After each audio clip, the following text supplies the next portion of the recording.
Hi, I'm Jessica Hare from Hare Hollow Farm, and I'm here to show you with Redline Shipping how to ship a small colubrid. And here I have a Miami Okatee corn snake. She's named Beef Nugget, and she's the best thing I've ever produced. But we're going to show you how to ship it.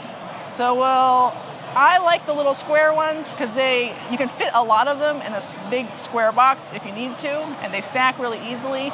They have air holes on the side, but they're perfect for tiny colubrids or tiny geckos.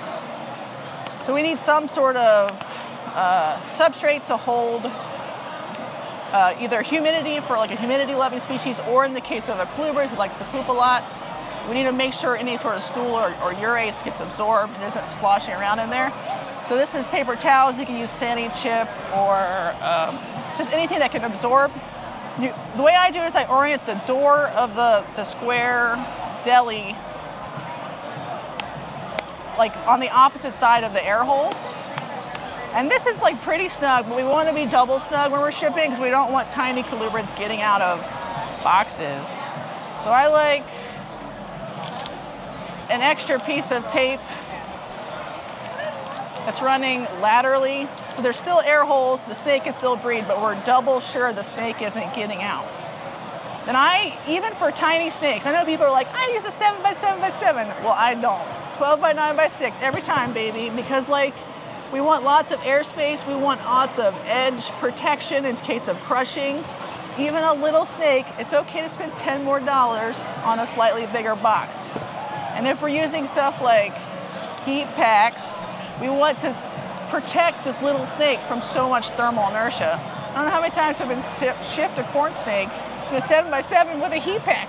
That's not in compliance with any of Redline's instructions of how to ship. So we want to follow the instructions, which is 12x9x6 heat pack. Lots of internal airspace, very safe for a little snake. So I prefer the heat pack as far away, like on the distal end of the top of the insulation. So I would do it differently than this, but we still want it on top so it's not flopping around, compressing too close to the deli. I put the deli on like the cool side, and I use a face pack every time. I will control if it's frozen, room temperature, or hot, based on if I'm trying to ship from a cold destination to a hot destination, hot to cold, whatever. But if it's even if it's a mild winter and one heat pack's enough, I'll still use it because you never know when they need to have a temperature moderating effect. And these are reusable and sanitizable, so why not use it every time? So if the snake is near the thermal sink, whatever's going out here, these ones will always be moderated. So I like to have the phase pack touching the snake in whatever way that happens.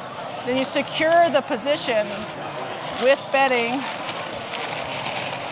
You don't want anything jostling around. You want your face pack still helping the snake. And then you put the top on, ideally with the heat pack on this side. And so there's airflow, there's a thermal sink, and a little bit of heat just in case they're sort of left over. But most colubrids, tempered colubrids, are fine even without a heat pack. But that's how I ship, and then I package them up. All live packages must meet the Redline shipping standards, which include temperature guidelines and heat pack use guidelines. Misuse of heat packs is the #1 cause of DOAs in live shipping. Find all the guidelines and Redline shipping standards on our site, and don't hesitate to contact us with any questions.